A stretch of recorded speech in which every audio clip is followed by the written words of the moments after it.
So what I will do for the time being, I want to I'll read our blessing in Hebrew. Baruch atah Adonai Eloheinu melech haolam asher kidshanu b'mitzvosav v'tzivanu la'asok b'divrei Torah. Amen. Amen. Well, we are now, after all of the little skirmishes and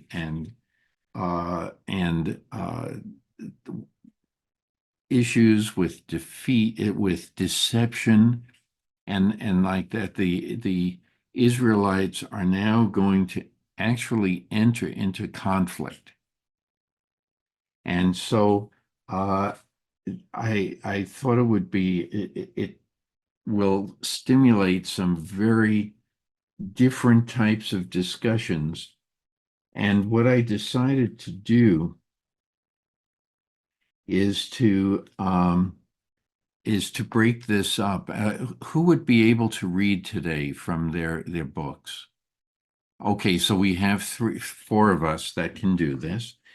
And so what I'm going to do is, in order of appearance today, who came on first, second, third, so forth. I'm going to turn it over to Marianne, if she would be kind enough to read. We're in the book of Numbers, chapter 31, verse 1. And so, Marianne, would you be kind enough to read verses 1 through the end of verse 8? Sure. The Lord spoke to Moses, saying, Avenge the Israelite people on the Midianites, that ye shall be gathered to your kin.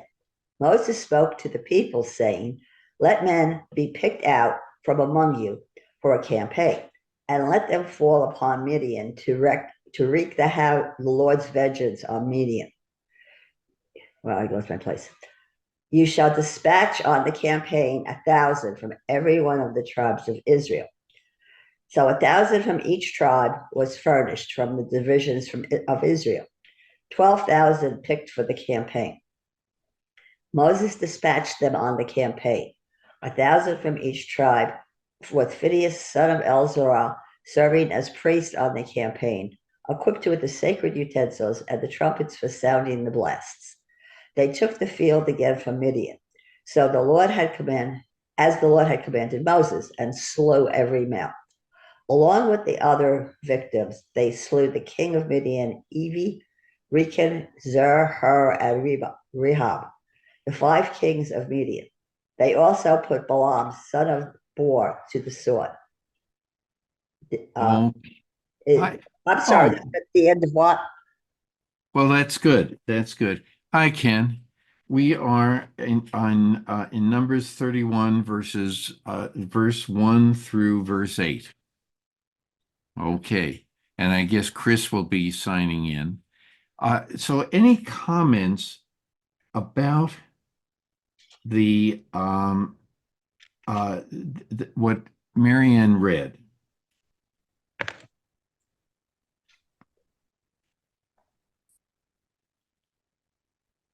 Well, let's start. Well, it's fairly straightforward.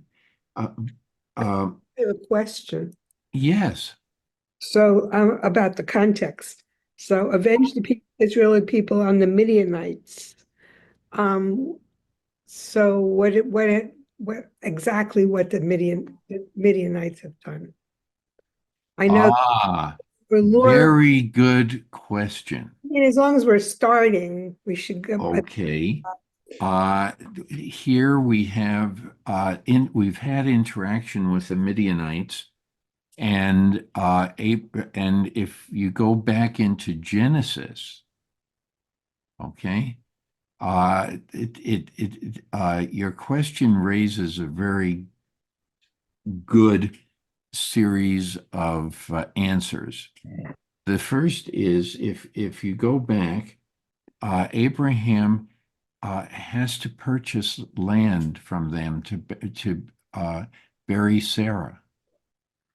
What? Okay. And Was remember that the cave of Machpelah? yes, Purchased from a Midianite. Okay. yes. And they are, I would assume they're either these descendants of previous generations, uh, going all the way back to the line of Torah. Okay, Torah, and it then goes on to that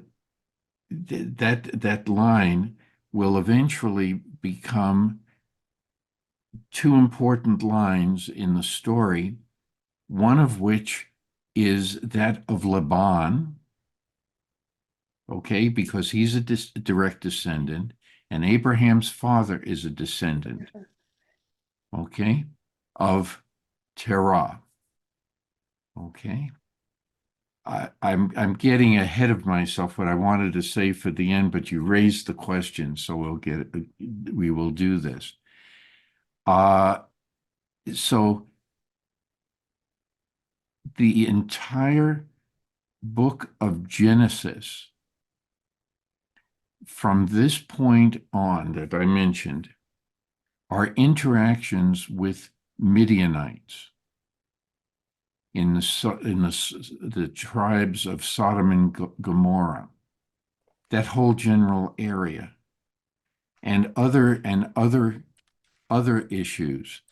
You also have the whenever Isaac digs a well, it's various tribes that are part of the Midianite nation. And as a result, and each one of those tribes, every time Isaac tries to dig a well, they plug it up. Okay, they harass him until there's a big, and this is during a drought. Well, the drought becomes so bad, and then they get together, all those kings get together, and they have more of a they confront Isaac, and they sign a treaty, and all confusion is gone. Then you have Jacob and his story. And he runs into these people when he's dealing with in his travels after Laban. Okay, so you see the interaction he had there. He then has more interaction with these people, and you remember the stories of interacting with Isaac and Jacob, both interacting with Egyptians, different leaders of different generations of pharaohs, and the similarity and recurrence of oh, Rabbi, you are here. Okay. Just had to get the girls off safely. So, Okay. And Shabbat Shalom. Shabbat Shalom. So they too are in this region, and so they also have other stories with in the story of Jacob with certain interactions. So the Midianites sort of they do deception. We've read about some of that. Okay, with the story of Balaam. They understand what's going on, but they're always a thorn in the side to the Israelites. Okay, and God wants to deal with Canaan. Deal with the Canaanites. And then in this reading, we'll come back to this, and I don't know if I'm answering your question in entirety, but I did some more homework. And if you look at it, there are 5 kings of Midian. And all of a sudden, it hit me about a previous war between Abraham and some of these people. Okay, and so what I thought would be useful is to let me see if I can find it here. I have a series of bookmarks. There are a lot of events that occur. But let me go back to Jacob. There's a section that has been called by some the War of 4 against 5. And it also deals in this same region. And by the way, Canaan is where Abraham, is going to walk around, and he's going to see the land, what God is going to promise the future Israelites. But what I wanted to do is so if someone would go back to the next person who would be reading, please go back to Genesis 14.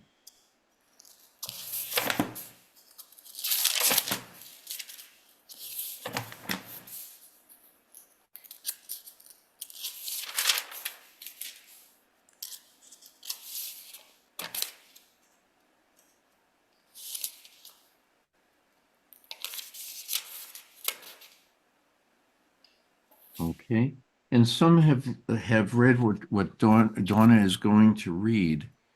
Oh, you're not going to read it. Who can? What? I have an electrician here, so I'm going to mute it. Oh, okay. Thank So let's see. Lynn, would you be able to do that? Genesis 14. Verse 1. Start with verse 1 and go all the way through to the end of verse 24. Okay. It's a long read, but that's okay. Now when Amraphel, king of Shinar, Ariel, king of Elasar, Kedorlaomer, king of Elam, and Tidal, king of Goyim, made war on Bera, king of Sodom, Yersha, king of Gomorrah, Shinab, king of Admah, Shemeber, king of Zeboim, and the king of Goa, which is Zoar. All the latter joined forces at the valley of Siddim, now the Dead Sea. 12 years they had served Chedorlaomer, and in the 13th year they rebelled. In the 14th year, Chedorlaomer and the kings who were with him came and defeated the Rephaim at Ashtaroth Karnaim, the Zuzim at Ham, the Emim at Shaveh Kiriathaim, and the Horites in their hill country of Seir, as far as El Paran, which is by the wilderness. On their way back, they came to En Mishpat, which is Kadesh, and subdued all the territory of the Amalekites and also the Amorites who dwelled in Hazazon Tamar. Then the king of Sodom, the king of Gomorrah, the king of Admah, the king of Zeboim, and the king of Bela, which is Zoar, went forth and engaged them in battle in the valley of Siddim. Chedorlaomer, king of Elam, Tidal, king of Goyim, Amraphel, king of Shinar, and Ario, king of Elasar, 4 kings against those 5. Now the valley of Siddim was dotted with bitumen pits, and the kings of Sodom and Gomorrah, in their flight, threw themselves into them, while the rest escaped to the hill country. The invaders seized all the wealth of Sodom and Gomorrah, all their provisions, and went their way. They also took Lot, the son of Abram's brother, and his possessions, and departed, for he had settled in Sodom. A fugitive brought the news to Abram the Hebrew, who was dwelling at the terebinths of Mamre the Amorite, the kinsmen of Eshcol and Aner, these being Abram's allies. When Abram heard that his kinsmen had been taken captive, he mustered his retainers, born into his household, numbering 318, and went in pursuit as far as Dan. At night, he and his servants deployed against them and defeated them, and he pursued them as far as Hobah, which is north of Damascus. He brought back all possessions. He also brought back his kinsman Lot and his possessions, and the women and the rest of the people. When he returned from defeating Chedorlaomer and the kings with him, the king of Sodom came out to meet him in the valley of Shaveh, which is the valley of the king. And Melchizedek, king of Salem, brought out bread and wine. He was a priest of God Most High. He blessed him, saying, "Blessed be Abram of God Most High, creator of heaven and earth. And blessed be God Most High, who has delivered your foes into your hand." And Abram gave him 1/10 of everything. Then the king of Sodom said to Abram, "Give me the persons and take the possessions for yourself." But Abram said to the king of Sodom, "I swear to the Lord, God Most High, creator of heaven and earth, I will not take so much as a thread or as a sandal strap of what is yours. You shall not say, 'It is I who made Abram rich.' For me, nothing but what my servants have used up. As for the share of the men who went with me, Aner, Eshcol, and Mamre, let them take their share." Wow. Okay. So you see there's a similarity in the writing that we've had. And now, if you would just direct your attention to what was read by Lynn, there's a name that pops up. Okay, in verse 5. And about a little more than halfway, maybe 60% of the way. Do you see the name of a city or a tribal area? It reads Zurim at Ham.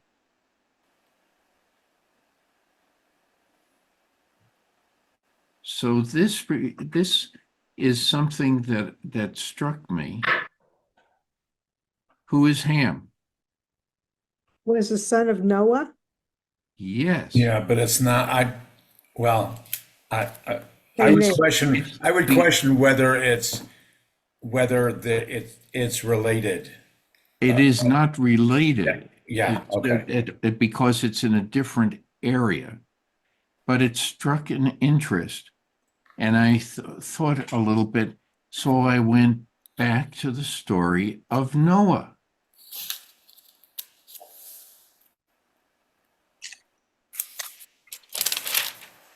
Okay, we've covered some of that. And what I'd like you to do we are now on Genesis 9.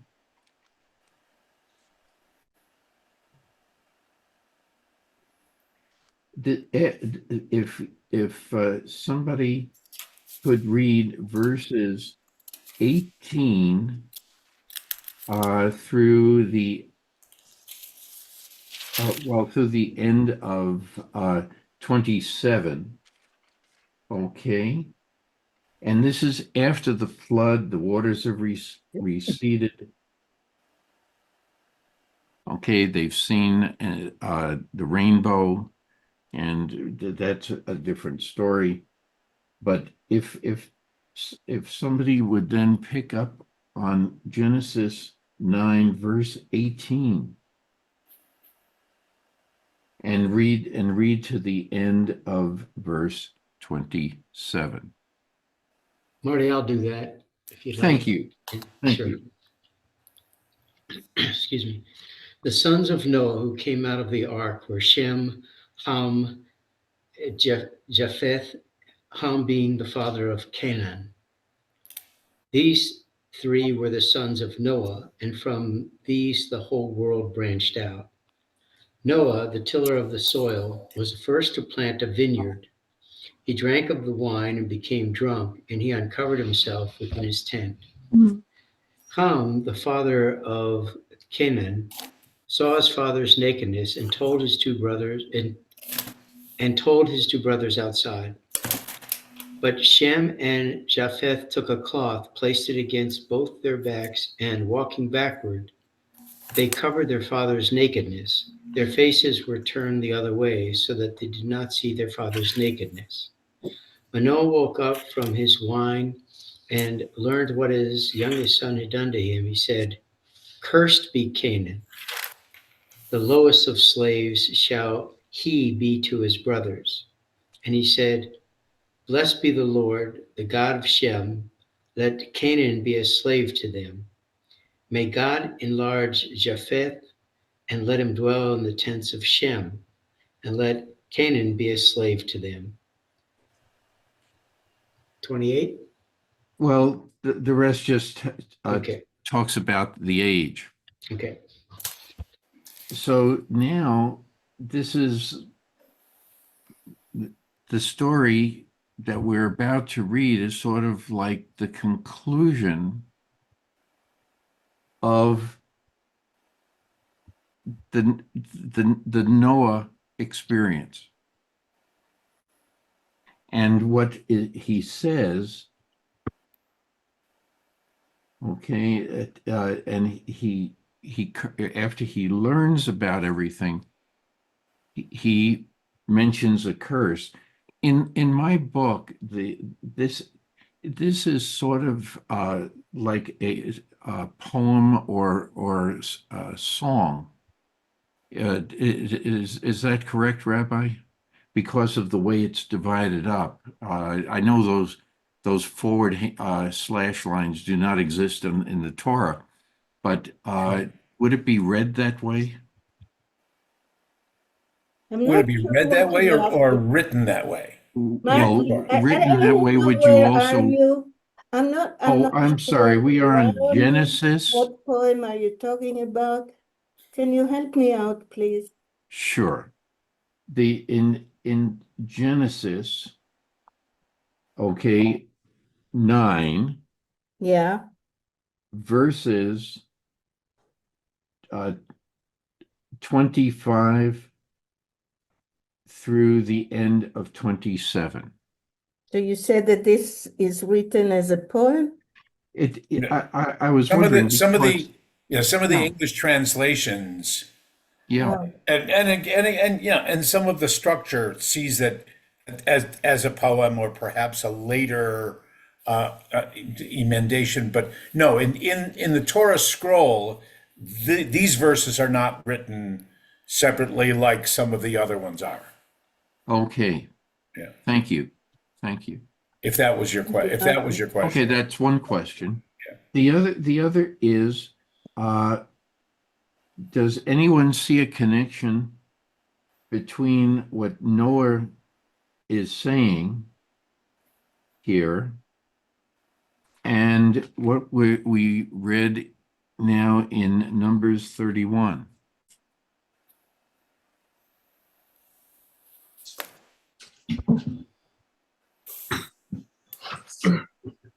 But what you're saying that Noah said that? Yes, this is what Noah says after uh,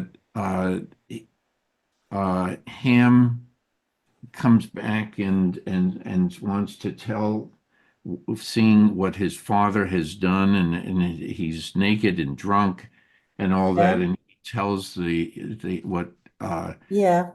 the other brothers, and they go back. Oh, okay. Okay. Okay. Marty, if I'm following this thread here, so so Noah curses the son Canaan, and twice, and the last one, the line right before line 28, Well, and let Canaan be a slave to them. Canaan is None. the son of Ham. I don't, Okay, so Ham it's be the not just, right. yeah. Okay. could we go So back a little bit? Oh, go ahead. Go ahead. What's your question, Lynn? So, I'm wondering what the come in, where does Canaan come in? We're talking about Shem, and Japheth, the three sons. The sons of this son, Canaan is essentially Noah's grandson, if I'm reading this correctly. Yeah, yeah. Why is he bringing in one grandson That's who's not even present in the midst of this event that supposedly happened around Noah getting drunk and Right. disrespect, I assume, from Ham? Why is he visiting, his disapproval on Ham's son, who's not even there? Well, it's the lineage Well, that's being cursed.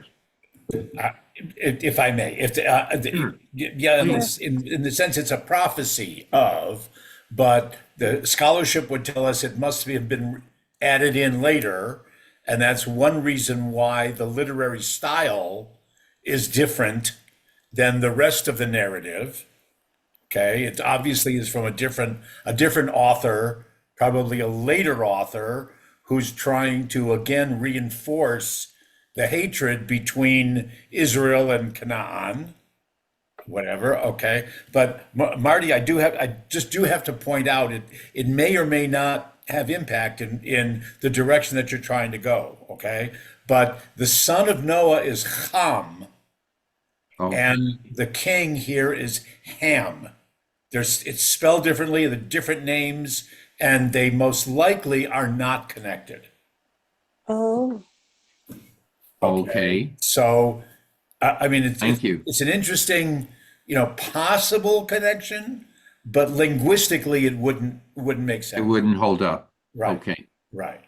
Thank you. also, Thank you. Marty, in my view, as I see the things, first of all, it's the narrator that tells the story of Noah.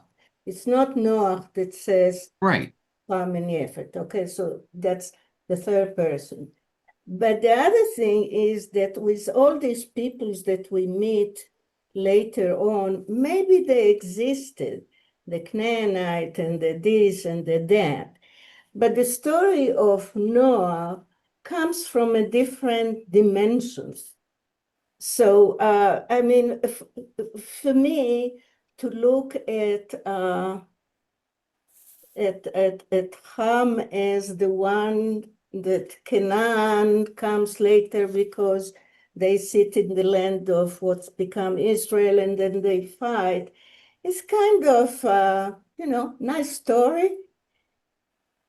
That's the way I see it, because Noah's story is, as we know, and now I'm moving away a little bit, is in all kind of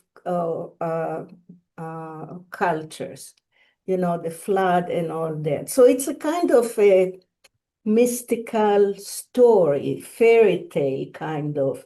And what the Torah tries to do is to put those things together. How come that the Canaanites became the main enemy of Israel? Oh, because they belong to this guy or that guy. It's like, And it was foretold already in right, the earliest yeah, days that this is what's going to happen. Right. right.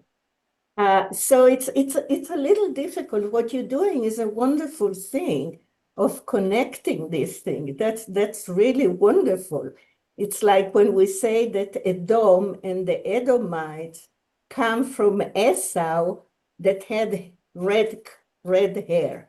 And the word Edom and Edomites is similar to his Adam hair. Mhm. A very beautiful thing that the Torah does, it's playing both things. It's like a prophecy of that coming. So I thank you, Marty, for putting it that way. It's fun. Yes, Yeah, Marty, yes. if I may, this what Rabbi Norm shared about lineage, and perhaps you said the same thing. It's like the lineage of Canaan, Ham, and so forth. It reminded me of something I read just a couple of days ago, where Palestinian Authority President Mahmoud Abbas referred to Hamas as the sons of dogs. Now, he didn't say Hamas were dogs. He said the sons of dogs. So, this lineage and then I guess, you know, 4,000 years ago was very common Well, to we speak of say that. that too, So, Ken. We say what's that? son of a, you know what? Yeah, That an SOV. when Yeah, yeah, yeah. we curse as, it's not your fault, it's your I gene. know. I got a kick out of that. But I do have a question for Marty. And Marty, between what we were reading in Numbers about Moses getting each tribe 1,000 men and then to destroy the Midianites, are you making any kind of equivocating between the Midianites he was dealing with and saying, well, they're really the Canaanites? I mean, Well, from they're the part same of that area. area. They're part of that Yeah. area of Okay. Canaan, Okay. Midian. Canaan. Okay. I got it. Thank you. Somebody, I don't remember who, maybe Miri remembers, um, somebody about 15, 20 years ago said that whenever you see the word Canaanites, you could think Palestinians. Mhm. Okay, in the sense that not all Palestinians and not all Canaanites came from just one specific geographic area, but through that whole area, and then again, once the Hebrews come into the area, then they're Palestinians as well. Mhm. Mm, Mhm. Are you saying that Canaanites is an umbrella term? Like you would Yes. include like the Amorites and the Yeah. Right. Perizzites? Yeah. Yeah. Yeah. oh, you were saying Frequently, it's just the umbrella term, right, for the residents of that area, and then But sometimes it's also a right. specific group within all of Mhm. it. And you know what, Lynn? I just recently read, and God help me, I don't remember where, that the people of Israel at that time, they wouldn't be called the Hebrews or Bnei Israel. They were called Zvulunites and Asherites and Yehudites Right. and Benjamites. So it was the same kind of thing that there is a common denominator, and in within there are tribes. And I think that makes a lot of sense that we're talking about different tribes Yeah. that kept the, Yeah. Just not in the yeah, what is it? Not in our literature. right. But in the documents, archaeological finds from that time, from other peoples, yes, they do refer to the Ganites, or Gadites, or the Danites, or the, things like that. You're right. Sure. You're right. Okay. So there's a similarity here. And as we were talking about, there's a lot of interaction with throughout the latter part of the book of Genesis, basically Abraham, Isaac, Jacob, and even Joseph. That the I'm not sure, but somewhere I read a while back that the Egyptian region was where the Hamites were. Is The that correct, Hamite- Rabbi? Who was there? Excuse me? Who did you say were there? I read in the past, and Yeah. don't remember the source, that the Hamites, Hamites, Well, are the meaning the son, descendants of Noah The No. sons of settled in Noah, that region sure. the descendants of Ham, of Ham. one of the three. Right, If right. the descendants of Shem were the Semites, the ones who stayed Right. in the area of the promised land, Canaan, whatever you want to call it, okay? And the sons of Japhet, which they write as Japh, but it's Japhet, Japheth. okay, are historically assumed to be more in Central and Southern Africa. Ah, Then it might make sense that the descendants of Ham were more in Northern Africa, Egypt, and along that shore of the Mediterranean. yeah. Yeah. And Margie, to remind you, the Thank you. Midianites, when Moshe leaves Egypt, he goes to Midian, and there where Jethro is. That's where he finds his wife in Midian. That's the Mhm. place that it goes. So it's where Egypt is, somewhere close to Egypt, probably. Cannot walk that much. So Right. It's not the present day Egypt, is what you would no, say. It no, covered no, a no. different region. Right. But Now we're getting into Midian, Lynn's South. expertise. Ah, I was going to say that the linguistic designation of the ancient Egyptian language was that it was Hamido-Semitic. oh, It's like it is partially Semitic. Interesting. It has Interesting. triliterals and stuff like that, but it's also something within the Hamitic, which is the African sphere. right. I don't know if which is the cart and which is the horse in terms of the Right. influence of the Sure. name. Very interesting. So now let's get back to our story, unless anyone has anything else to add. Or just one more. Go ahead, Lynn. To Midian, my original question is like, who and what had they done that they needed to be avenged upon? And then I just did a quick search, who were the Midianites? And apparently Abraham's second wife, Keturah, he had a son with her named Midian. And the question is whether they are the same, because if they are cousins in a sense with the Israelites, why would you call upon this a violent, avenging, killing all the people? Like, it seems severe it's like him going after Jacob declaring war on Esau or vice versa. I mean, well, they're brothers, but still there's a family connection. And a family connection, you say, let's wipe out this whole group. It just doesn't, it sounds strange unless they're not the same Midian. I don't know. Well, I don't know the answer to that. I have to defer to the two rabbis. you have the interesting connection that the Abraham's son with Hagar is Ishmael, okay, and Ishmael becomes the generalized enemy, I guess, for all those the Ishmaelites, if you will, and they come up in the history time and time again whenever they have the opportunity to shtuch the Israelites.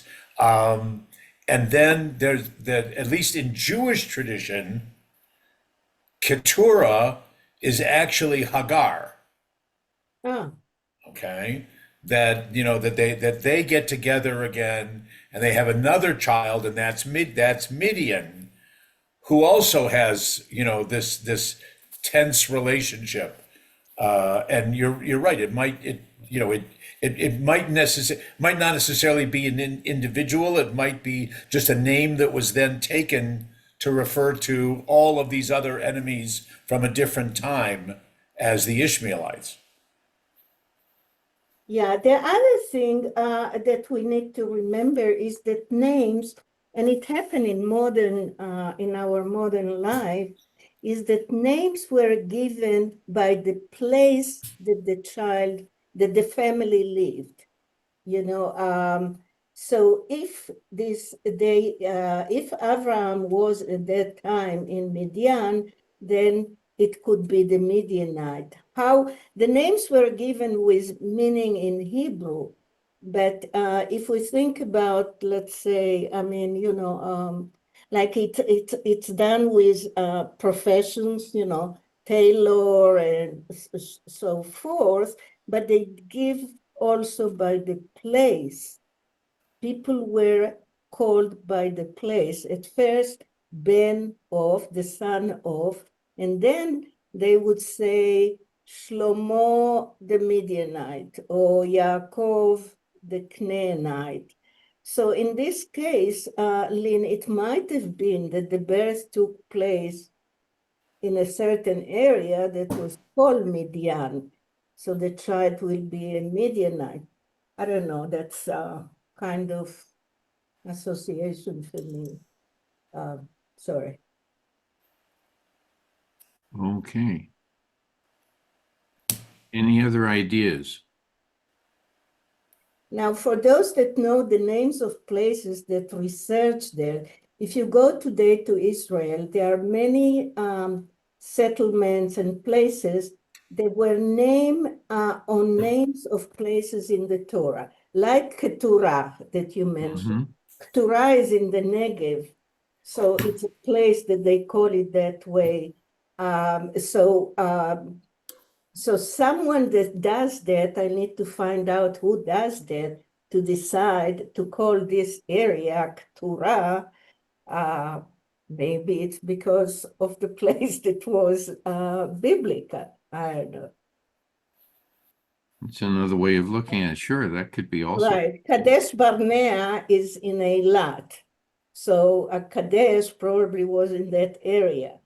And if you look all over the place, or Emek Rephaim that we just read, it's very close to Jerusalem. That's a valley there. Why they decided that Emek Rephaim was there? Ich weiß nicht. Okay. So, thank you for this discussion. I really appreciate it. Any other going back to Numbers 31?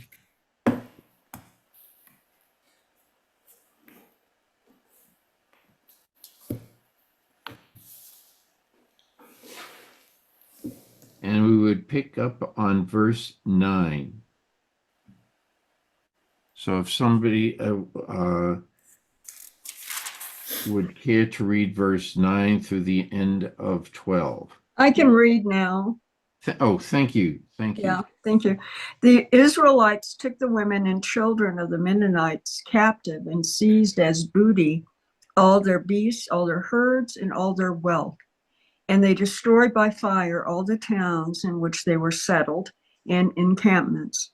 They gathered all the spoil, all the booty, man, beast, and they brought the captives, the booty, and the spoil to Moses, as Ezra, the priest, and the whole Israelite community at the camp in the steppes of Moab at the Jordan near Jericho. What? Okay. Any comments?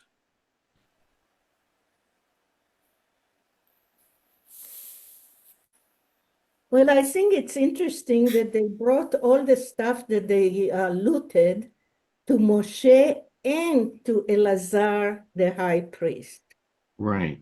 and to the people of Israel. Hmm. So it's if we try to visualize how this looks like, it's an interesting picture. Yes. Go ahead, Kent. You're muted, Kent. Just interesting observation. If you go back up to line 7, where they slew every male, and then you go down to line 11 in chapter 31, where they gathered all the spoil, man and beast. Right. Right. So, unless the man was using man in that line 11 is more of a how it was done to just group everyone like mankind, as Human. opposed to Yeah. right, humankind. Okay, got it. It's Adam. It's the, Yeah, human. Human. As Any questions or any other comments? Well, if we think about what did they do with these people, the notion might be they became slaves to us. Okay. So let's read on and we will see if we can answer Rabbi Mary's question. If we would read verses 13 to the end of 20. Who would care to read?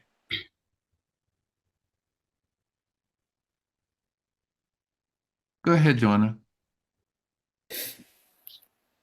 Okay. 13, Moses, Eleazar, the priest, and all the chieftains of the community came out to meet them outside the camp. Moses became angry with the commanders of the army, the officers of thousands and the officers of hundreds who had come back from the military campaign. Moses said to them, "You have spared every female, yet there are the very ones who, at the bidding of Balaam, induced the Israelites to trespass against the Lord in the manner of Peor, so that the Lord's community was struck by the plague. Now, therefore, slay every male among the children, and slay also every woman who has known a man carnally." Is that right? I understand. Yes. Okay, but spare every young woman who has not had carnal relationships with a man. So they spared the virgins. Okay, you shall then stay outside the camp 7 days, everyone among you or among your captives who had slayed a person or touched a corpse shall purify himself on the 3rd and 7th days. You shall also purify every cloth, every article of skin, everything made of goat's hair, and every object of wood. Eleazar the priest said, Well, that's okay. Let's stop there. okay. Any comments about what Donna just read? Well, the part I just had mentioned, that the virgins, I assume, were the ones who were spared. Okay, so was there then like this, not marriage, but this an intermarriage thing going on then with the young women that were spared? Why? To I mean, why? Why were they spared? That's a good question. Well, I would assume part of this deals with the Pinchas story. Pinhas, okay. Okay.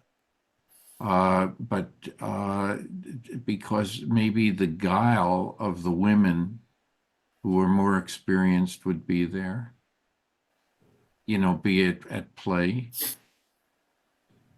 Well, one thing in seducing the men. I think that it's connected with the Ten Commandments. In the Ten Commandments, we see you shall not covet the wife of a man. Ah, that's interesting. It doesn't say that you don't covet any woman, but some that belongs to a man.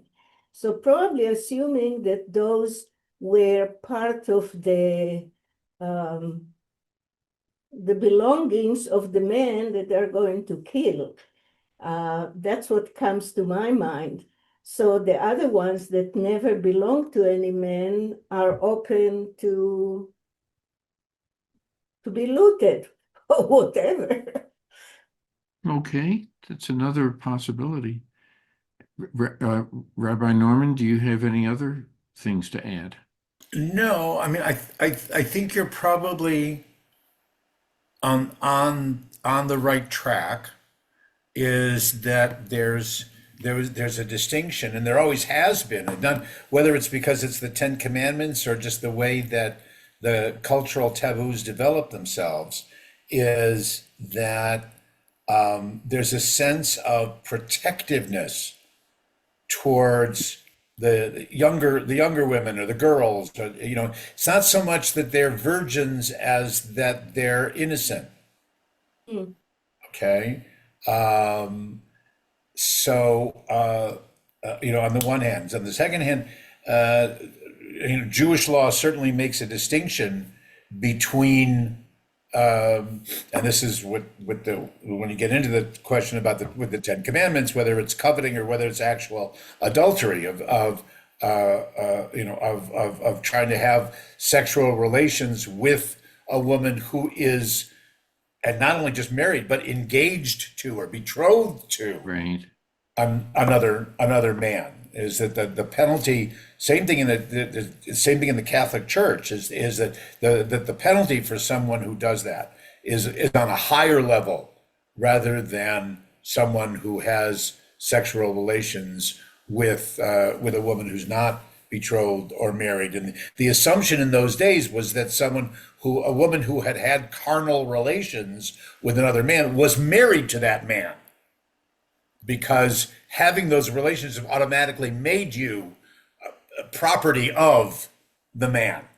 In the polygamous society, you could have many more wives just by having intercourse with them. So that I see it a little bit differently. But the thing that also struck me, and I was trying to remember, is back to verse 16, where it says that they were the ones who, at the bidding of Balaam, induced the Israelites. I don't remember Balaam ever being involved with Cosby, and sending her into so I'm not sure where they came up with that, but somehow Balaam is thrown into this, and then at the end of the passage, Balaam dies by the sword. Right. So crazy. Okay. It's mentioned a little beforehand, but yes. Yeah, but right. That Balaam is responsible, and therefore, wait a minute. Okay. So They have to blame someone. Of course. Of course. does this mean that it is not could we look at it a different way and take the women out of it and just say that that the people who had, I mean, it's implied that the sexual relationships, the carnal relationships that were uh, within the uh, Midianites, that it was sort of indiscriminate. It was a Canaanite. It was associated also with a Canaanite ritual. Mhm. And we discussed that when we were talking about the Pinchas story, and as a result, maybe that's what that was just one example of the behavior of the women, and they were the Canaanite women were beguiling, but it was part of their culture, their spiritual culture as well.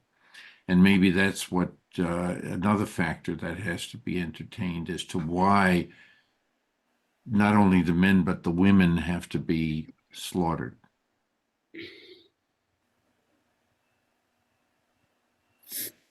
I don't know. It looks like Marianne has a hand up, at least on my Oh, screen. Marianne, yes, you do. Yes. No sound. You have to unmute yourself. Thank you. Sorry about that. I have a question for Dr. Marty here. Uh-oh. I'm picking on the little stuff. It says, Sure. "You shall cleanse every cloth, every article, everything, uh, every object." Is this also part of their, like, a health practice to not spread any diseases, or is this a global picture? Not just the stuff, not just getting rid of the enemies, but getting rid of all the disease, all of the evil, all the negativity that's associated with it. That's my question. Well, I don't know if they would think of it in those terms of health, but they've been commanded to do all this. Because So it must be culturally, religiously, behaviorally, things like that. okay, that they're not, I don't know how to put it. It's like they're not contaminating themselves or another group, spiritually, culturally, that they want to keep it clean and pure. A lot, before I call on the rabbi, when you travel, don't you pick up mementos to remind you of a place you visited? Yeah, but then again, I'm not killing off the people that I just met. No. But it reminds you of certain things that the people have said, their Right. way of Yes. behavior, Yes, definitely. and things like that. So maybe Definitely. that's a reason why they want to, get rid of those items too. I don't Okay. know. I don't know. Thank you. Rabbi, you had, Well, yeah, or any, it's not just the booty, the right, the things that they may have taken as mementos or rewards it's all of objects. reward. It's what the soldiers themselves were wearing and whatever. That all needs to be made ritually pure again, because if they're going to participate in the community and the sacrificial worship and whatever, so that's why it has to go through ritual purification. Right. Mm. And it all had to do with being around the It's been in deceased. the presence of flowing blood, and a Right, lot of right, it. right. Okay. Thank And you. that part. Donna, is it okay to call on No, Suzanne first? Because please do. other Yes. people, all of us have been Okay. speaking. She hasn't had a chance yet. Thank you. I was in verse 16 at the end, it says there was the plague among the congregation of the Lord, but I don't see anything else about sickness, either before or after. Would that have something to do with with the killing of everybody except the young girls? No, that's referring back to the plague after the incident at Peor.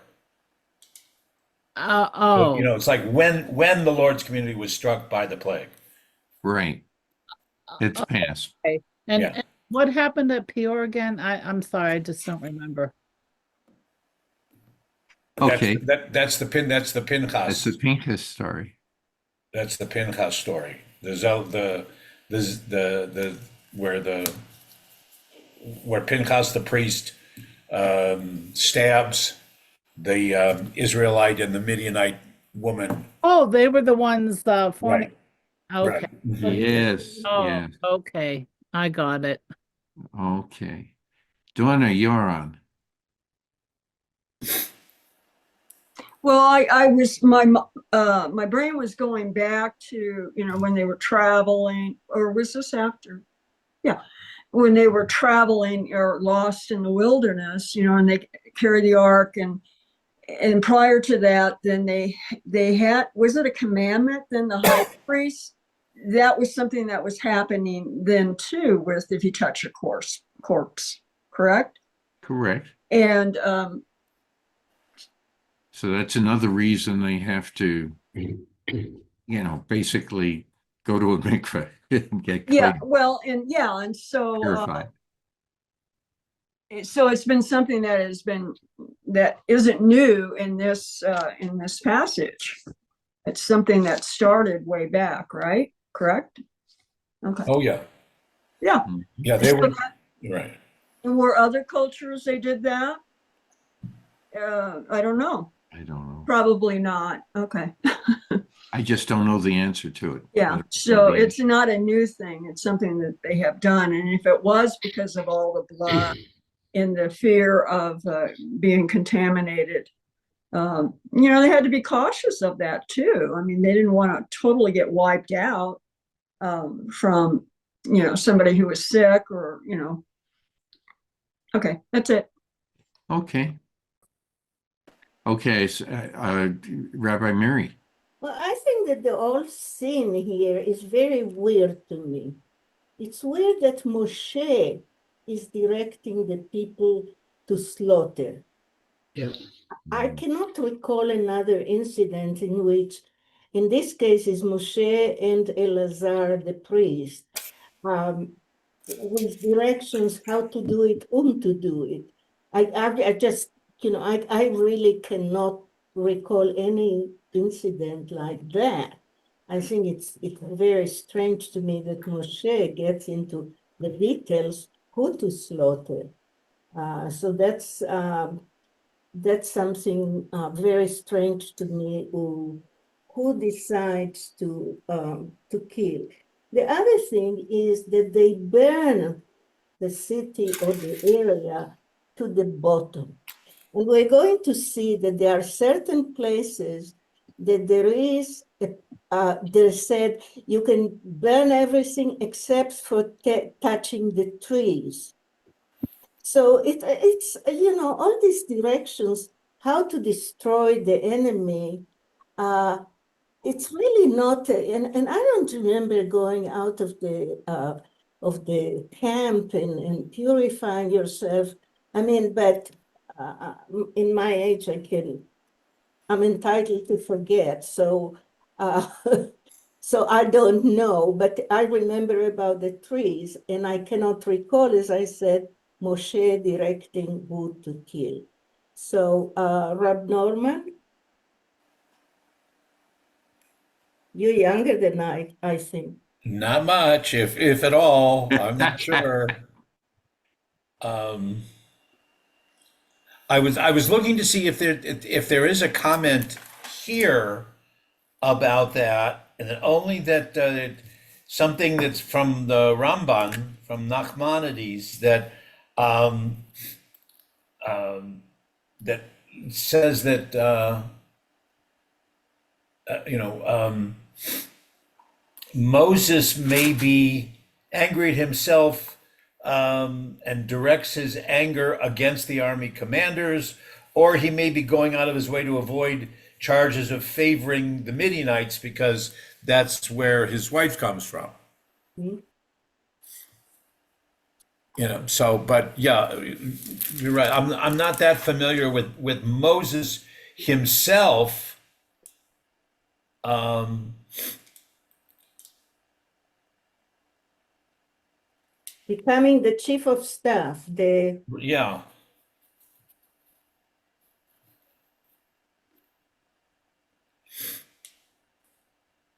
Well, from the instruction in verse 1 of God, avenge Mhm. the Israelite people on the Midianites, then you shall be gathered to your kin. So I'm wondering if that, like, it's about you're going to die.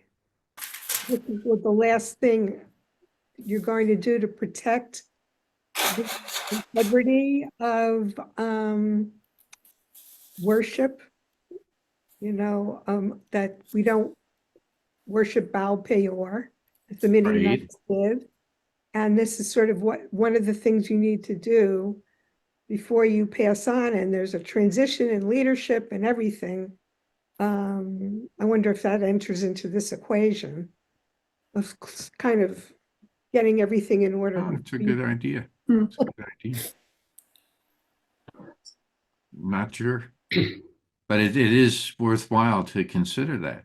Yes, Donna. Yeah, I'm looking here, and it does, the little notes below.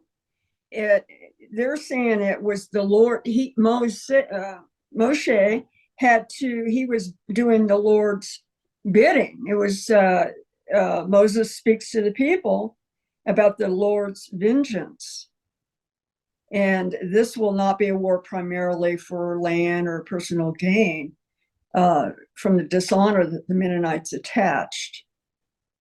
Anyway, so is that what you were questioning? It didn't sound like Moses to be doing this kind of stuff, but if it was directed by God,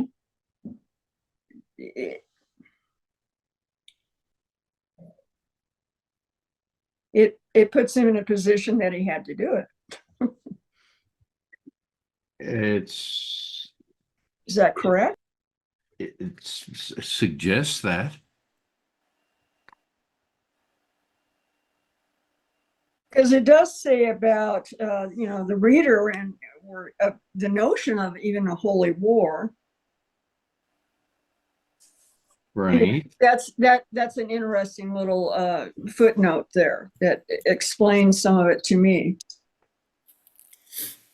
Okay. What I'm trying to do right now, and I'm just having a little difficulty finding the exact the golden calf incident. Is it Moses that uh uh uh encourages the Levites to kill all of those that were involved uh in the golden calf incident? yeah.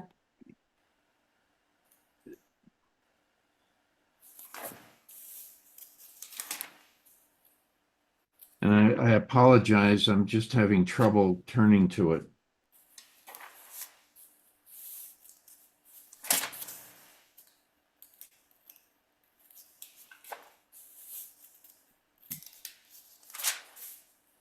I'm just having.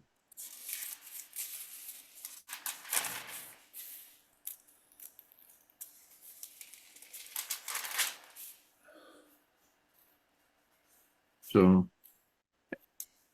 I'm sorry, I asked the question because somewhere in the back of my mind,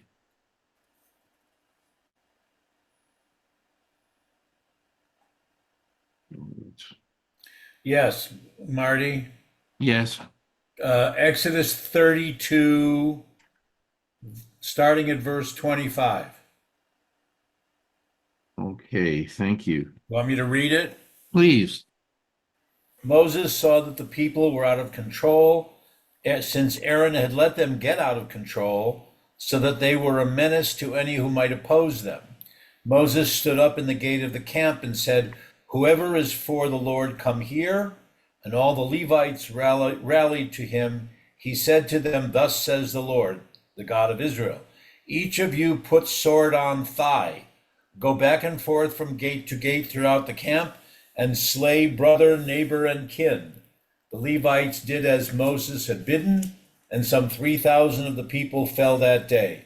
Moses said, "Dedicate yourselves to the Lord this day, for each of you has been against son and brother, that God may bestow a blessing upon you today." Okay, so we see Moshe directing people to slaughter other, but it was their Yes. own. It was among the brothers. And he does the same with the spies that go to Israel and say, no, no, no, that's not a good place. And so this is not, so this has come before. And maybe this is a way of, if you will, I hate to put it in these terms, but purification. And then once you are finished with this, you again have to purify yourself for having partaken in this behavior. Yes, Ken. Thank you. I wanted to just follow up on something that Rabbi Mary shared. I had a similar, questions about this, and I see some contradictions and things, but one is, and this isn't the contradiction, but if Moses felt so emphatically, and clearly he was easy to anger throughout his mentorship of the Hebrews leaving Egypt, even in Egypt, but he didn't tell them ahead of time, according to what we're reading, what to do, who to slay, whatever. It's like he simply chastised his captains for not doing what it doesn't say they were even informed that was expected of them. So that's interesting. But the other thing that's interesting is that coming out of Egypt, where you had the trauma, even with the birth of Moses being saved by his sister, and when all Jewish firstborn were to be slain, or newborn were to be slain, and then you have the beginning of the actual Exodus with the last of the plagues of the slaying of the firstborn of the Egyptian cities wailing, that the same would be employed without any sense of any clear mercy or compassion for the souls, to the point of slaying, in line 17, slay every male among the children, right? These are the people who were captive, right? As well as the women who had carnal relations. And I like, and at the same time, at the Sea of Reeds, Miriam and the Israelite women are chastised, through Moses, bringing the word of God. How can you celebrate, the deaths of my creatures, my Right. other humans? And so it's like, oh wow. I mean, and we as Jews at Passover Seder, we're to lament that in fact there was celebration at their deaths. Yet if there had they not died, we as a people may not be here today, kind of thing. So I see tremendous contradictions in here, and I'm just, I don't understand it, but there you have it. This sort of reminds me a little bit of Plato's The Republic. And it starts out with a discussion about justice. And so far in it we're up to 6 different definitions of justice. So maybe that's why we're running into some problems with some of these other situations. We're looking for justice to have been served in some, do we want it in a rigorous way? Do we want it served in a compassionate way? Is it the leader's justice, God's justice, the justice of the people involved? You have different levels here to define that make the concept of justice much more difficult. It's not black and white. So I'm going to throw that out. What Well- you're trying to do is ask for, what would be a just answer to this Well, if I dilemma. may, what you just shared has some resonance for me in that through this experience of the Exodus, you learn what it takes to survive. And maybe some people would call it you become more embittered, or maybe just more callous to death and dying because you've seen so much of it that it becomes, or that there are so many enemies that want your destruction that you become more callous towards trying to negotiate or redeeming them along with yourselves. So it's like, so maybe it's not complicated at all. Maybe that's part of it. Okay. Yes, Lynn. What I'm noticing is that in a sense, it is complicated for me in the sense of this ambivalence towards the Midian, Moses is married to a Midianite, the Midianites, we have a positive, then we have a negative. Right. There's like a push-pull over Ah, position between positive relationships and very negative ones. And how does one resolve that? How does one go forward? How does one hold the positive and the negative? It's like Balaam was sort of a positive figure, at least he seemed like a true prophet. He spoke to God, he tried to obey, and here they kill him. He's awful. Maybe it's implied that he incited the women against to seduce the men to worship Baal Peor, but it's never stated overtly. So there's this we like him, we hate him, kind of the Midianites, whoever, the Moabites. The Moabites are hated. Ruth is a Moabite. This kind. right. That was going to be my next question, and that's what I call the beauty of the book. That there's nothing that you can't question because you've seen it appear elsewhere. I was going to point out that Jethro and Zipporah are Midianites, and you were alluding to that. Yeah. And so my question was going to be, not all of the Midianites are bad. Not all of the Moabites are bad. Not all of the Israelites are good. You took the words right out of my mouth, because remember, in battle, sometimes people they lose control over themselves and they just want to kill, kill, kill, kill, kill. That's another way of that happens. And all of these different aspects here that have to be discussed. That's why Plato's Republic is 10 books. It's not it's not just one little series of passages. And just in a way, that's Torah.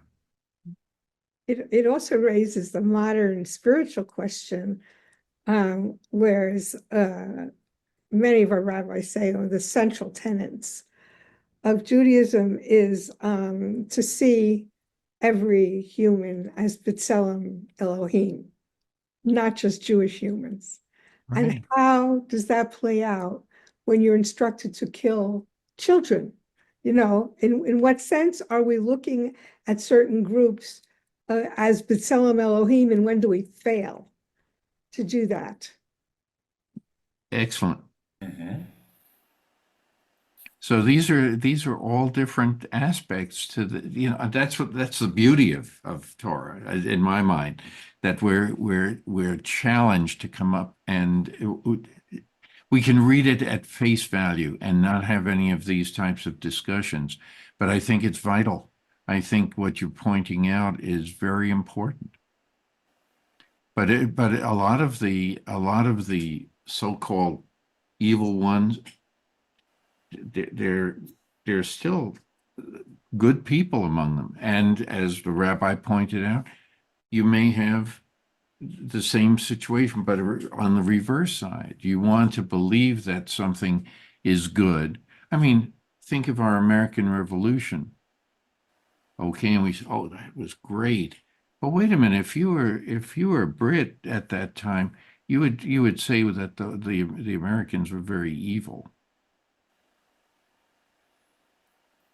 So what's, when you, and by the way, this is Plato's dilemma, because he's trying to argue all of these different sides in the debate. And I think that I was going to bring that in, Lynn. Thank you. We're on the same page. I was going to say there's more of this in the book of Joshua, if I remember correctly. Yes, that too. So some of those stories make your toes curl, and like it's not, wasn't edited out. It was left in. These horrible, horrible stories. It is. Except we don't read it, on a yearly cycle. So you have to make, and it's certainly not taught in Hebrew school or religious school. But it's there. I think it's maybe meant to shock us. Yeah. Good point. And Yes, I think, Robert. Lynn hit the nail on the head with it. Just, what's the starting point? What is the ultimate fundamental statement? You start with Jewish tradition says there are 613 of the mitzvot that help us define how to approach life and how to add meaning and sanctity to our lives. And then it's reduced, then there's this reading of that it's reduced back down, and then there's all the way down to 10, and then reduced down to 3, and then, down to 1. And then ultimately is that we are all created with, this is the history of humankind. We are created in the image of God, which that's the fundamental essential statement, but recognizing that there are innumerable times when that creates tension, and it creates the difficulty of how do you approach every relationship, and that's life. That's also Cain's question. Am I my brother's keeper? Friedman mentioned the issue of the relationship between Moshe and Zipporah. How did Zipporah felt about what's going on? And it started with Peor. And this is besides. In my congregations, in my way of thinking about the group that I was ordaining, we have one thing that we call bibliodrama. And in bibliodrama, let's say Lynn, you're going to play Zipporah. I'm going to play Moshe. What kind of discussion goes between them? And that's what Friedman points out. Right. There is a tension, as you said, the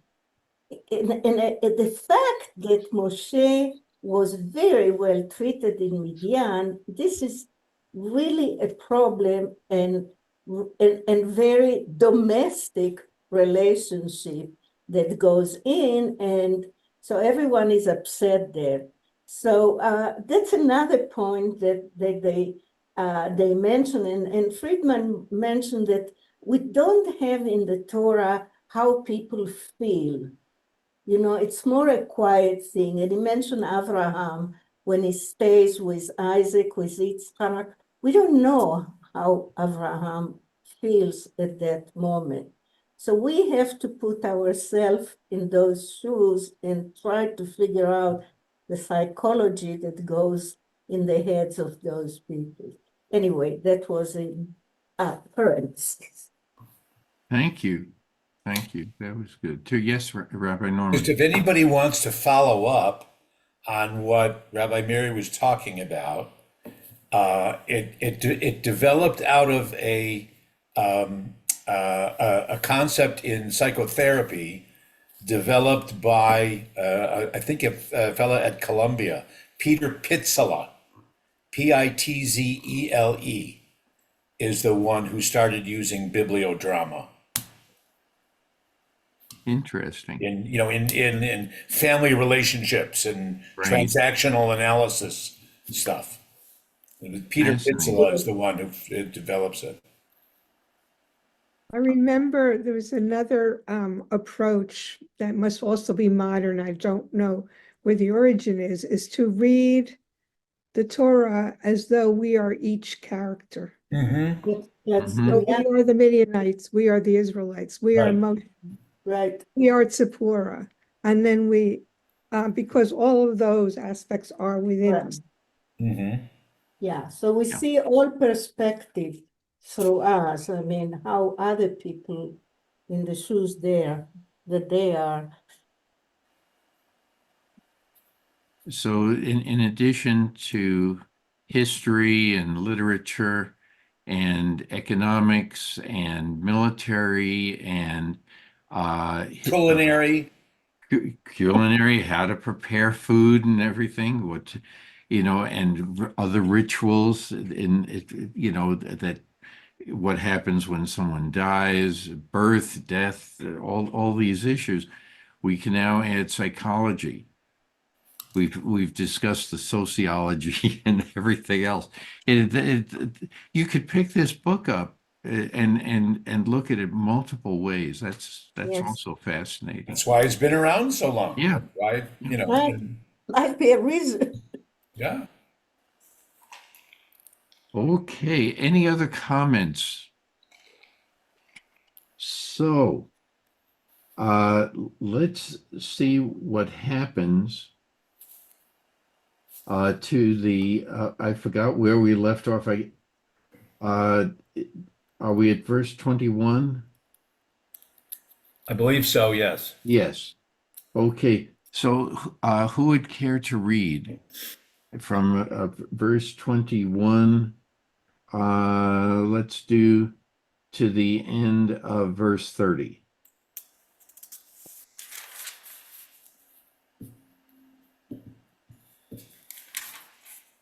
Lynn, do you have Okay, I can read again. okay, sure.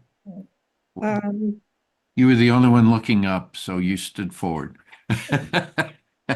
Eleazar the priest said to the troops who had taken part in the fighting, "This is the ritual law that the Lord has enjoined upon Moses: gold and silver, copper, iron, tin, and lead, any article that can withstand fire, these you shall pass through fire, and they shall be clean, except that they must be cleansed with water of lustration, and anything that cannot withstand fire, you must pass through water. On the seventh day, you shall wash your clothes and be clean, and after that, you may enter the camp." continue?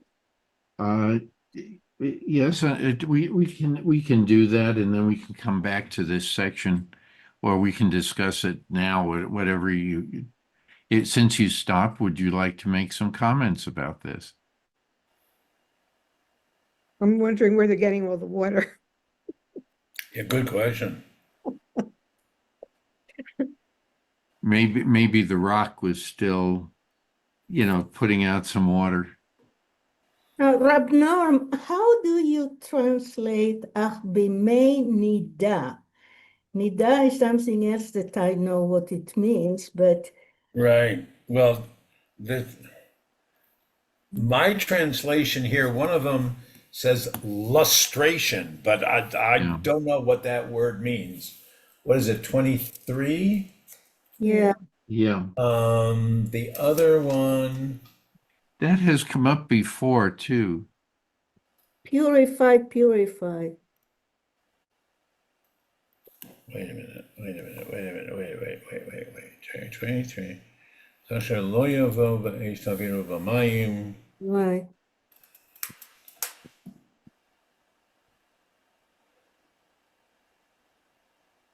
B'mei nida, right, is, I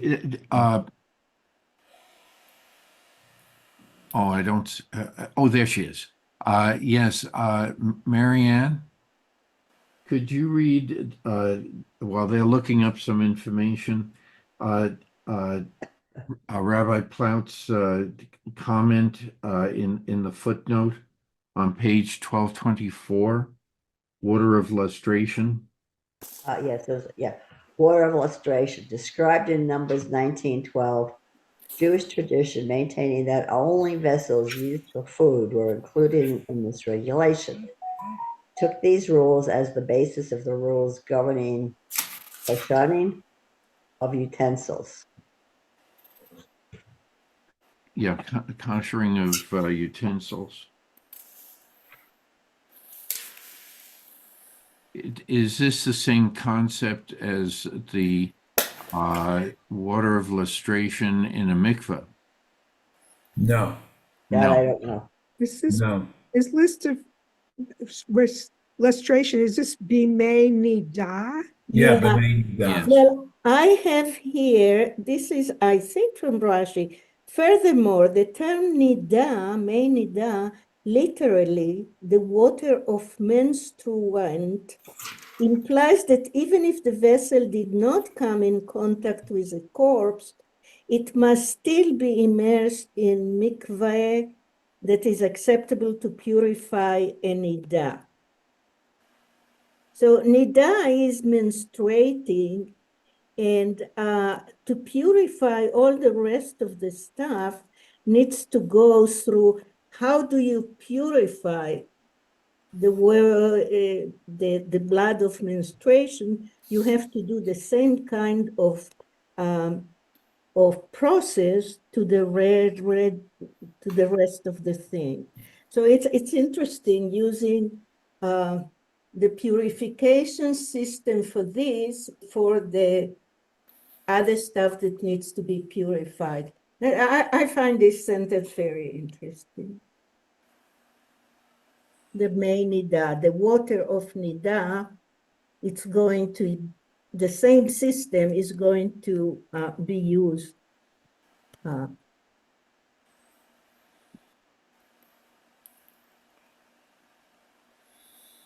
That are here to purify them. Anyway, it's just my wording interest. Okay. Marty? Yes. With that word lustration is, and you put the water, is that to make new again? Or is that my modern American idea of what that means? To put the luster back or not, to clean it Yeah, again? it's clean. It's clean. It's removing the tarnish. Okay, yeah. It's a cleansing. It's not. It's not. Not, it's not, it's more clean rather than new. Okay. Right. Kind of like polishing silver. Yeah, yeah, exactly. No, Oh, I think Dawn's right. You know, it's adding the luster, Right. bringing it back to a pristine. Right, right. Pristine. Restoring it. Yeah, and Yeah, it works yeah. for both. Yeah. What's the meaning of nida? All the different, if there are different meanings. Isn't there a tractate nida? Yeah, yeah. Like Mary said, it's related to menstruation issues, and and Is the it only menstruation? That's what I'm asking, because a lot of these words have different nuances, and I'm wondering if they're picking up an alternative nuance. I think um, it's, I it's, I think what's referred to here, and I think this is only conjecture. I don't know for sure, but there probably in the community was a body of water, a source of water that was available for the mikveh, for the purification of the women at their menstruation time. And so it was identified as that particular body of water or source of water as opposed to the drinking water or as opposed to the cooking water. I believe that's what that's why it's identified that way. It was it's specifically to the sense of again bringing it's a may refuah kind of thing, yeah, of healing waters, yeah. uh, restorative And waters. yeah, it's purification. Today, probably they refer to the mikveh, in which that thing needs to be done for Right, purification. right, right. Does that water have to be flowing in some? Yes, yeah, Yes, yeah. If Yes. it's for it to be a kosher mikveh, yes, a certain Okay. percentage. That doesn't come from the Torah. That comes from Mishnah and whatever. But a certain Right. percentage of the water Right. It's a has to small be amount. from a flowing source. Right. Very interesting. Okay. it is interesting because it's kind of a source of how it came about. You don't have mikveh in the Torah. That's No, but correct. you do have water that they Flowing wouldn't have water. used the same water for one as opposed to another.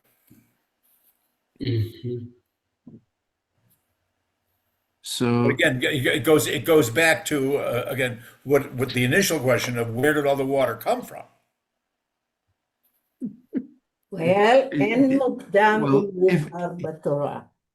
if I'm in the middle of, yes, go ahead, Donnie. well, Ladies first. it's only a sprinkling. So maybe, it's just a sprinkle. So maybe they could, don't sprinkle too much, that kind of thing. So it's not like they have to be submerged. Yeah. So anyway. All right. Any other questions? This was good discussion. So let's see where we are. And So incidentally, for those who don't know, this is still the process by which something that has become unkosher, I'm sure. can be koshered again Right. with fire and then sprinkled with water and right. Yeah, yeah. Is that why my great grandfather had a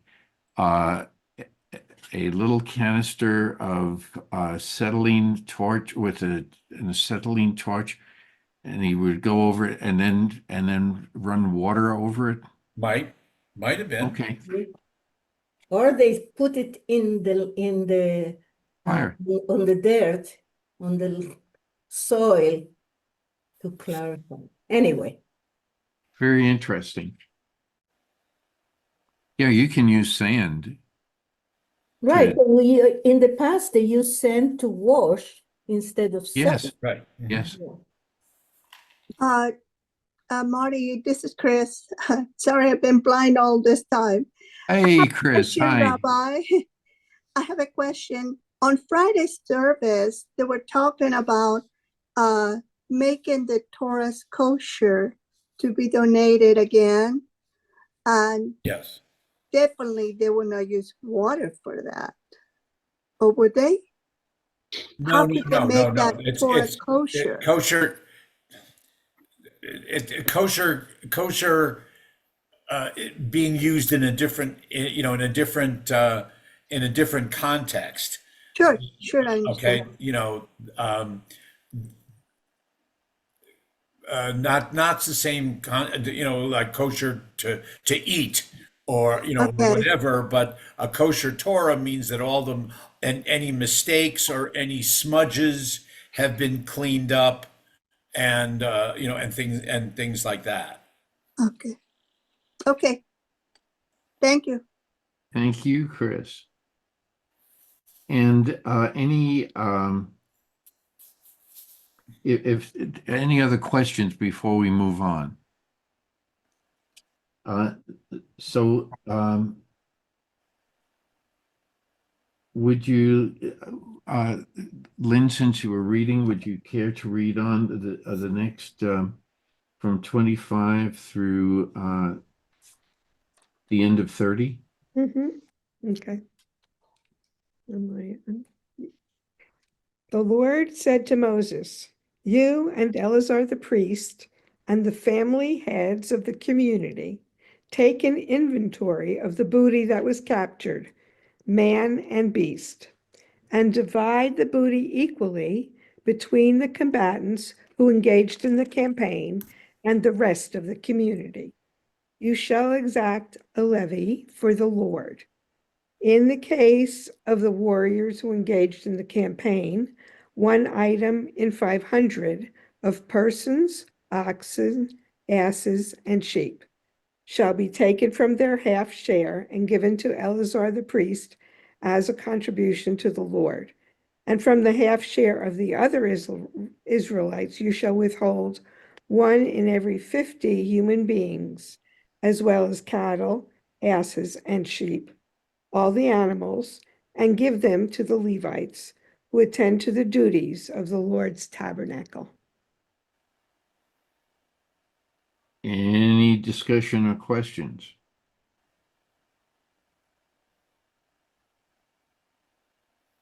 I have a question. Is that Okay, still Chris? current? Is that is still current on the priesthood as far as keeping that up for them as far as today? I don't quite get your question, Chris. Okay, I know this is what God ordained for the Levites, correct? Yes, at that time. At that time. And so, and I know he gave land to the other tribes, Right. correct? Right. Mhm. So, what is that land is still the tribes? So what are we doing for the Levites? My question. We give them a lot of booty. Okay, got that. Thank you.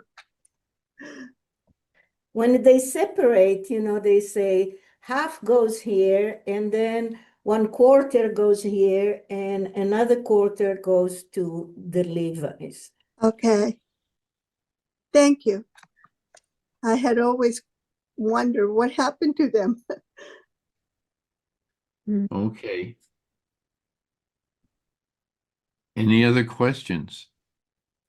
Yes, Rabbi. I don't know if anyone can answer this, but um, the in the case of the warriors, 1 item in 500 of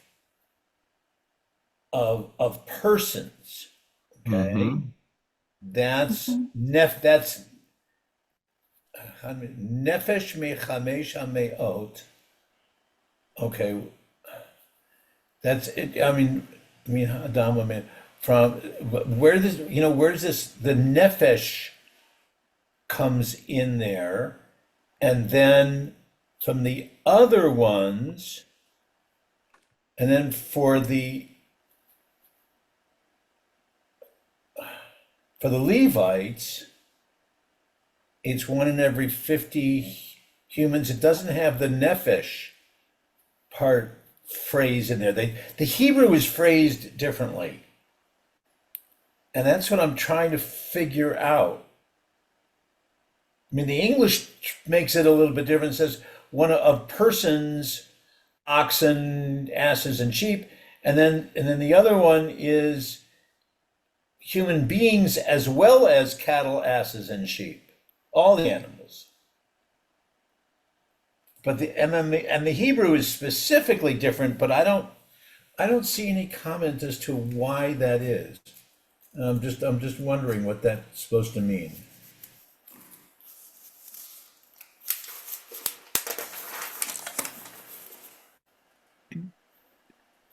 I'm not sure, but could Unless it's a in English, we sometimes use the word soul in place of a human being. No, here is a echad nefesh person. mechamesh, and so echad nefesh mechamesh hameot. Okay, so one. This translation is one item.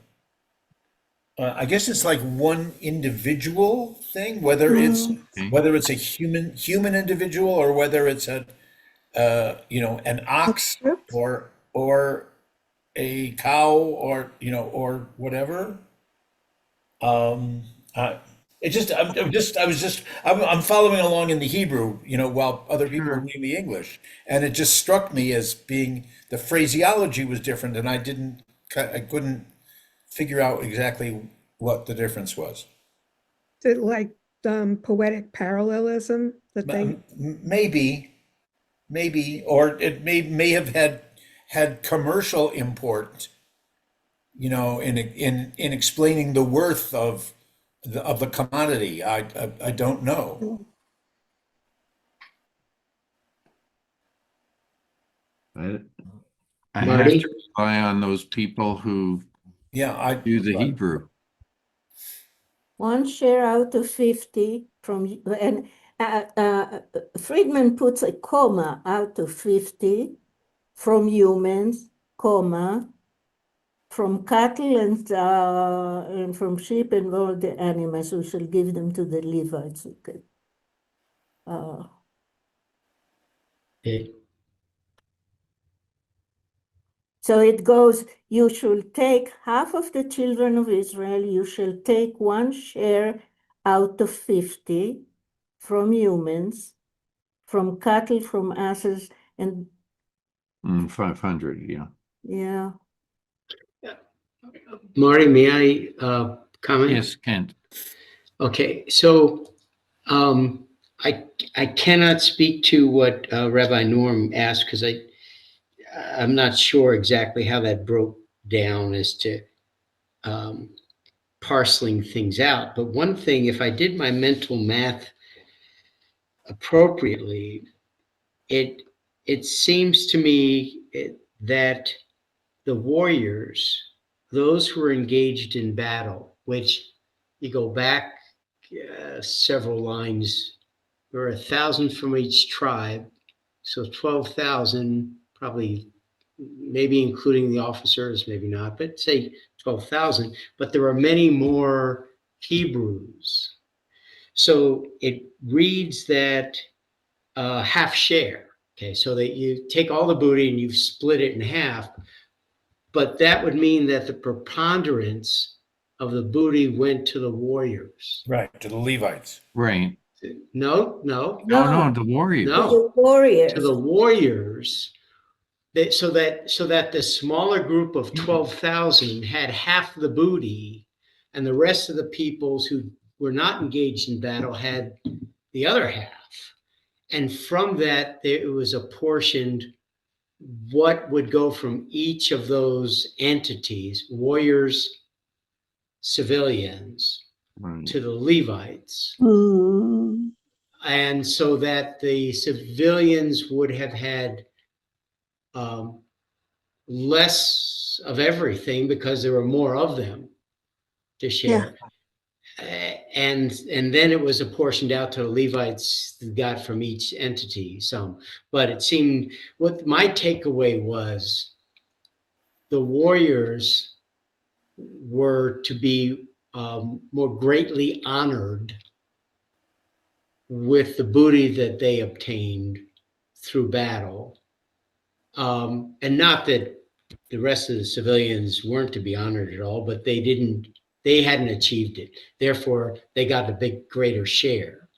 And from those shares, then the Levites were paid. Anyway, that's my understanding. I think what you just said is explained if we read on. Okay, if we go into the verses 31 through 41. Actually, we could, that just gives you a rough idea of what you just said, Ken. So is that, so And actually others read that the continues same on. way, that the warriors actually, even though it says they get half, it actually meant they got more per warrior, if you will. Yeah, it seems to be, right. Yes. Okay. Well, good.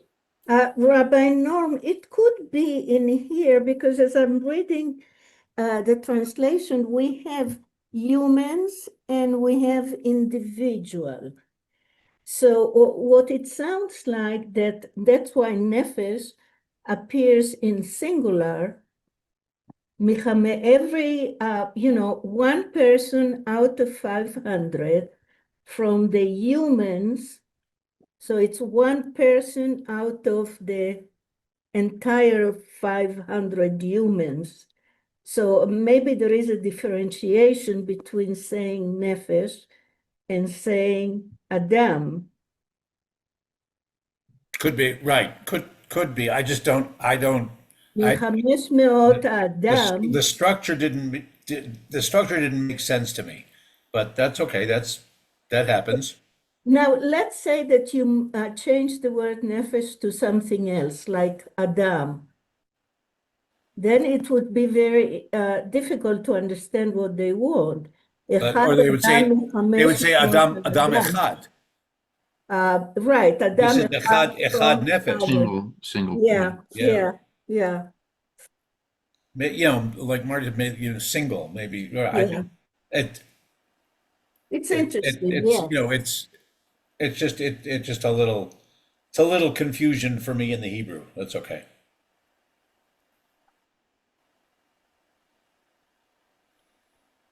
Any other discussion? Well, we only have, I guess we're going to have to stop here because I just realized that time has flown by. And we'll pick up on the rest of this next week. Are there any other announcements? Rabbi Norm, you had something that, yeah. Yeah. So the group that was meeting, we concluded the book of Joshua, and so the meeting that was on the calendar for next Tuesday, the 29th, that's canceled. And we're seeking suggestions or requests for which book or collection of text we should look at next in a group of mini series to look at. So I'm not going to. Steve Marin said, presented as if you were alone on a desert island and you had one book of the Bible that you wanted to read and look at consistently, what would it be? But so if anybody does have a suggestion or a request, please let me know, and we'll see what kind of input. There is going to be something in the shofar May 1st about it also, and then we'll see when to proceed. I also want to just mention that the very interesting program that we had on Yom HaShoah about the memorial scrolls was recorded. So if anybody wants to watch that, it was very, very interesting. That's now through the temple website. And then this week, the 29th in the evening, is Yom HaZikaron, Right. Israel Memorial Day. There is a program ceremony. Kent and I are both participating in that up at the JCC.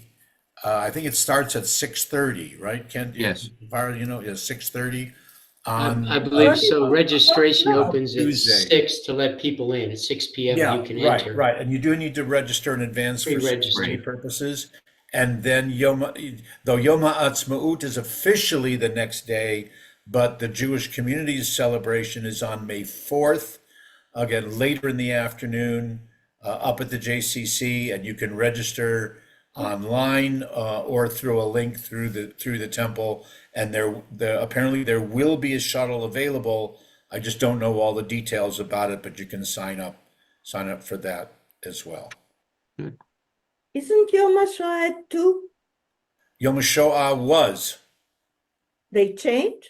Well, Rabbi Norm's correct. It was the other day, but there is a commemoration Right. at the JCC. Oh, that's right. They are doing And that, something, right? tomorrow.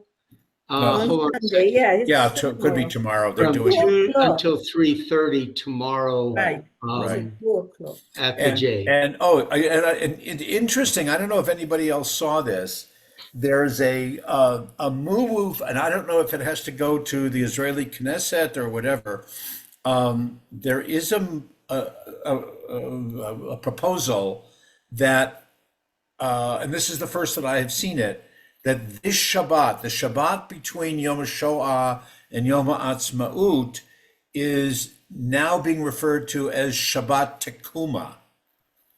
As so like we have Shabbat Shabbat Gadol, Gadol. we have Shabbat Zachor, we have all that this Shabbat Shuvah between Rosh Hashanah and Yom Kippur, but this Shabbat between Yom HaShoah, Holocaust Memorial, and Yom HaAtzmaut of Israel's independence is now being referred to as, how would you translate? I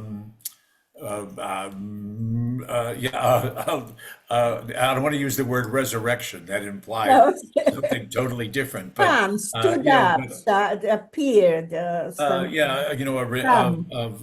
resilient. I like resilience, but maybe something like that. But so to have a very, very special Shabbat this time of year is important, along with counting the Omer. So that's what I would pass on. Very interesting. Any other announcements? If not, Shabbat Shalom. Shabbat Shalom. Shabbat Thanks, Shalom. everyone. Thank you, See you next Marty. week. Okay, Thank you take care. very Bye-bye. much. Thank you, Marty. Yes, thanks, Marty. Thanks, everybody. Bye-bye. Susan, I hope you had a meaningful signed Easter out. celebration. I don't know if I caught her before she left. She did. Okay. All right, bye, guys. Thank you. Okay, Bye-bye. take care. Bye-bye. Bye, ladies.